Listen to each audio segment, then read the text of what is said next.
My first cannabis grow in 2003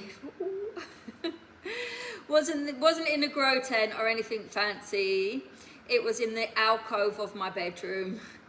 I'd never grown cannabis before, but I'd always grown plants. At one point, I had over 100 plants in my bedroom, so I had an interest in this already.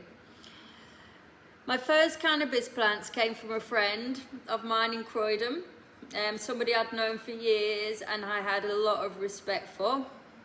He gave me a couple of plants and from those I took cuttings. So that's really how I got started properly. Around that time, another friend who used to grow gave me some old equipment. A lot had been damaged in a fire, so I had to go through everything and find out what worked and what I could actually use.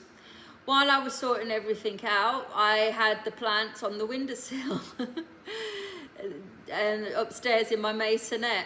Looking back, it was a bit mad, but I trusted everything would be okay, and it was. In my bedroom, I had a big alcove, so I decided to build my grow there. I brought a light, one of the basic ones, the older style setups with the ballast and the reflector. Nothing fancy at all. I drilled holes in the ceiling, set everything up, and lined the space with black and white sheeting using good old gaffer tape.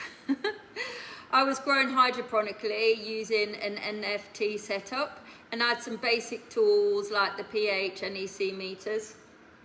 At the time, I was learning from George Savenge's book, Marijuana Horticulture, which really helped me understand what I was doing. And to be honest, I grew the plants way too big.